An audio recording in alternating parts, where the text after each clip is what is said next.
दोस्तों, Indian renewable energy development agency limited यानी इरेडा की बात करें तो इरेडा का जो सपना था वो सच हो चुका है और इसको नवरत्न का दर्जा मिल चुका है। इसके अलावा बहुत ही शानदार इसने क्वार्टर फोर का रिजल्ट भी दिखा दिया है। अब उसके बाद इसके लिए आगे का सफ़र कैसा रहेगा, तो यहाँ पे सीएमडी की तरफ से बहुत बड़ा बयान दिया गया है। क्या है उस बयान के मायने, उन्होंने पूरा विजन क्लियर किया किस तरह से कंपनी आगे बढ़ेगी और क्या क्या अचीव किया है कंपनी ने। इसके अलावा यहाँ पे ग्रीन एनर्जी सेक्टर को लेकर एक बड़ी गुड न्यूज़ है जिसको इस वीडियो के माध्यम से डिस्कस करेंगे। वैसे तो स्टॉक में हमने कल गिरावट देखी थी और इसके पीछे वजह प्रॉफिट बुकिंग है। अब आप देख ही सकते हो कि स्टॉक ऑलरेडी बहुत ज़बरदस्त रिटर्न दे चुका है काफ़ी कम समय में। जिसको भी आईपीओ में शेयर लगे होंगे और जिन्होंने इसको होल्ड किया होगा वो तो बहुत ज़बरदस्त रिटर्न का मालिक बना है, क्योंकि सिर्फ 32 रुपीज़ में सरकार ने इसके शेयर दिए आईपीओ के माध्यम से। और लिस्टिंग ही बहुत शानदार 50 रुपये के आसपास हुई थी और काफ़ी कम समय में ये स्टॉक 100 को क्रॉस कर गया। तो क्या इस समय निवेश करना चाहिए, जानने की कोशिश करेंगे इस वीडियो के माध्यम से। लेकिन फ्रेंड, उससे पहले अगर आप पहली बार हमारे चैनल पे आए तो चैनल को सब्सक्राइब कर दीजिए, एक बेल आइकॉन दबा दीजिए ताकि जब भी नया वीडियो बने पहला नोटिफिकेशन आपको मिले। वीडियो पसंद आए तो लाइक से जरूर कीजिए। चलो फ्रेंड्स, वीडियो स्टार्ट करते हैं। मैं हूँ आपका दोस्त एस बी दवे और हमारे अपने चैनल ऑनलाइन कमाई में आपका बहुत बहुत स्वागत है। तो सबसे पहले कल के कारोबार की बात कर ले तो स्टॉक की शुरुआत पॉजिटिव हुई 182 पर, क्लोजिंग थी परसों 181 के आसपास। इंट्राडे में 184 तक स्टॉक दौड़ा, लेकिन जैसे कि बाजार में भी गिरावट का माहौल बना, दबाव बना, इस स्टॉक में भी प्रॉफिट बुकिंग आ गई और 177 का इसने इंट्राडे में लो बनाया और जो क्लोजिंग है वो 178 के आसपास रही, जहाँ पे 1.49% की गिरावट देखने को मिली। तो जैसे कि बाजार में दबाव बना उसका असर देखने को मिला।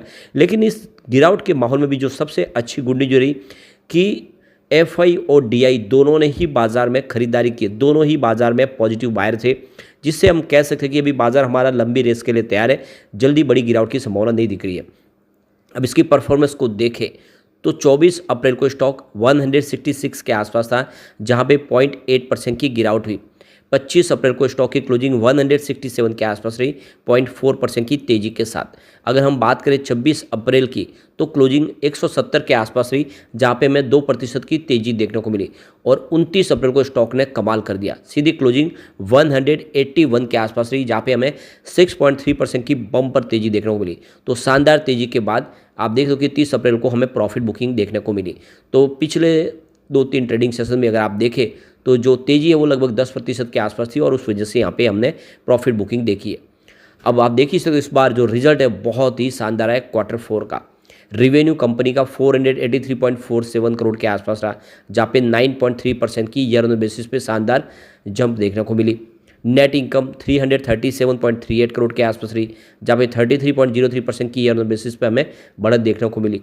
डायलूटेड ईपीएस 1.25 रहा, जहाँ पे 12.61% की ईयर ऑन बेसिस पे हमें बढ़त देखने को मिली। और नेट प्रॉफिट मार्जिन 69.78% के आसपास रहा, जहाँ पे 21.7% की रन बेसिस पे शानदार बढ़त देखने को मिली। तो सभी के सभी नंबर बहुत ही शानदार है, काफ़ी ज़बरदस्त रिजल्ट रहा है और ज़बरदस्त एनपीए कम हुआ है।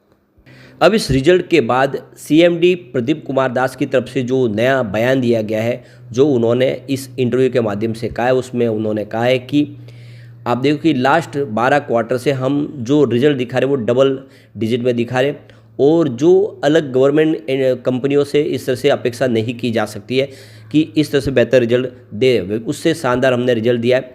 और यहाँ पे जो पिछले 4 साल पहले जो हमारा एनपीए था वो 7.18% के आसपास था, वो गिर के अब अगर आप देखें तो 1% से नीचे आ गया है, यानी 0.99% का एनपीए है। यानी हमने एनपीए बहुत ज़बरदस्त कम किया है। और जो हमारा सपना है नेट जीरो कार्बन पॉलिसी और नेट जीरो एनपीए, यानी एक तरफ तो नेट जीरो जो कार्बन पॉलिसी है उसके लिए हमारा सबसे बड़ा योगदान होगा, क्योंकि हम ग्रीन एनर्जी सेक्टर की कंपनियों को फाइनेंस प्रोवाइड करते हैं और साथ में हम नेट जीरो एनपीए पे जाना चाहते हैं। हमारा एनपीए सारा हम जीरो करना चाहते हैं और ये सपना लग रहा है कि जल्द ही सच होगा। पिछले 9-10 सालों में ग्रीन एनर्जी सेक्टर में एक रिवॉल्यूशन आया है। सरकार ने जो कोशिश है कि उसका असर देखने को मिल रहा है और इसमें हमारे लिए अपॉर्चुनिटी काफ़ी निकल के आई है।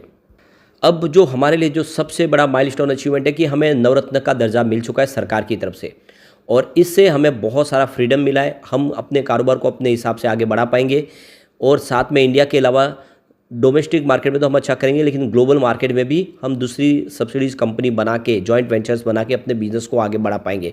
तो हमारे लिए काफ़ी शानदार अपॉर्चुनिटी निकल कर आई है सरकार की इस नवरत्न के दर्जा देने की वजह से। सीएमडी प्रदीप कुमार दास का कहना है कि हमने क्वार्टर ऑन क्वार्टर बेसिस पे काफ़ी बेहतर प्रदर्शन किया है, हमारे नंबर में ये हमें रिफ्लेक्ट होता हुआ दिखाई दे रहा है और लोगों का कॉन्फिडेंस बिल्ड हो रहा है। इसके अलावा देखें तो जो लिस्टिंग के समय उसकी जो प्राइस है आप देखें तो काफ़ी शानदार बढ़ी है और 219 तक स्टॉक गया, उसके बाद में इस समय 170 तक आया नीचे। तो एक अच्छा मौका है एंट्री के लिए भी, कस्टमर के लिए, जो यहाँ पे जो भी शेयर होल्डर यहाँ पे निवेश करना चाहे वो आने वाले समय बेहतर रिटर्न देखने को मिल सकता है इस स्टॉक के अंदर। इरडा ने जो सबसे बड़ी जीत हासिल की है वो एनपीए के मामले में की है। अब आप देख सकते हो कि इनका एनपीए जो 7% के आसपास हुआ करता था 4 साल पहले, वो एनपीए 1% से भी नीचे आ गया है। और आप देख सकते हो कि जिस तरह से इन्होंने एनपीए को कम किया है और इससे कंपनी की मजबूती का ये सिग्नल दिखाई देता है कि ऐसा नहीं है कि कर्ज बांटे वो सारा कर्ज डूब रहा है, यहाँ पे सारा रिकवर हो रहा है और सरकार की तरफ से जो पहल की गई इसका फ़ायदा भी देखने को मिल रहा है। और जैसे कि अब इस बार भी अनाउंसमेंट बजट के पहले बहुत की गई है, इस इलेक्शन होने के बाद जब ये सब प्रोजेक्ट शुरू होंगे उसमें इरडा का रोल बढ़ता हुआ दिखाई देगा और इरडा की प्राइस भी बढ़ेगी, इसको कोई रोक नहीं पाएगा। जो पुरानी इसकी हाई है 219 की, उसको तोड़ के नई हाई बना सकता है। सबसे जो बड़ी बात की है यहाँ पे प्रदीप कुमार दास ने कि जो बोरोइंग कॉस्ट है वो 5 से 10 पैसा के आसपास हमारी है और आने वाले समय ये और नीचे आ सकती है, जिससे हमें बिजनेस करने में आसानी होगी। यहाँ पे सीएमडी की तरफ से कहा गया है कि हमने ऑलरेडी गिफ्ट सिटी गुजरात में अपने ऑफिस ओपन की है और इसके माध्यम से हम अपने बिजनेस को तेज़ी से आगे बढ़ाते हुए दिखाई देंगे। अब नवरत्न दर्जा मिल चुका है तो हम अपनी दूसरी और सब्सिडीज कंपनी भी बनाएंगे और बहुत सारी ब्रांच भी खोल पाएंगे। सबसे बड़ी बात है कि नवरत्न दर्जा मिलने के साथ हमारी जो रेटिंग है वो AAA स्टेबल की रेटिंग हो गई है, जिससे हमें फ़ंड लेने में आसानी हो जाएगी। हम अलग अलग ग्रीन फाइनेंस के लिए अगर आप देखें तो जो ऑप्शन है वो हम आराम से तलाश पाएंगे और ज़्यादा से ज़्यादा बॉन्ड्स के माध्यम से फंड रेज करके यहाँ पे दे पाएंगे। तो कुल मिला के देखें तो ओवरसीज मार्केट से भी अब फंड रेज करना भी आसान हो गया कंपनी के लिए और काफ़ी सस्ते में इनको फंड मिल पाएगा। तो ये सारी बातें जो साबित कर रही है कि एक बड़ा अचीवमेंट किया इरडा ने और आने वाले समय इसकी प्राइस बढ़ेगी, इसको कोई रोक नहीं पाएगा।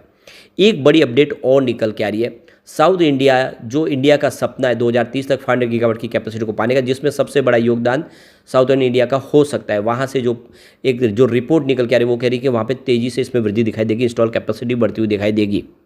तो यहाँ पे जो रिपोर्ट जारी की गई है centre for study of science and technology and policy की तरफ से, जिसमें कहा गया कि जो साउथ इंडिया की स्टेट है जिसमें कर्नाटका, केरला, तमिलनाडु, आंध्र प्रदेश और तेलंगाना, वो ये ग्रीन एनर्जी सेक्टर में तेज़ी से आगे बढ़ सकते हैं। तो ये स्टेट मिलके यहाँ पे अगर इसकी पोटेंशियल संभावना देखें तो 1526 गीगावाट की सोलर एनर्जी की और 1124 गीगावाट की विंड एनर्जी की कैपेसिटी है, जो आने वाले समय इस कैपेसिटी तक ये राज्य आराम से पहुँच सकते हैं।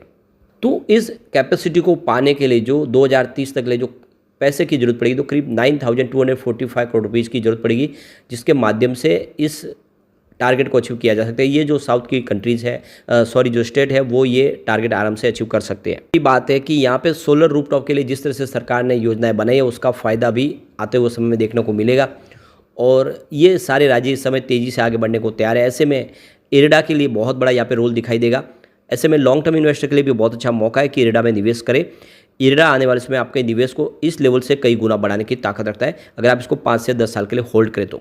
लेकिन फ्रेंड, कोई भी इन्वेस्टमेंट करने से पहले अपने फाइनेंशियल एडवाइजर्स बड़े ले लें या अपना खुद का रिसर्च करें, क्योंकि मैंने वीडियो आपके एजुकेशनल पर्पज़ के लिए ही बनाए। वीडियो पसंद आए तो लाइक से जरूर कीजिए और चैनल को सब्सक्राइब कर दीजिए। Thank you friend.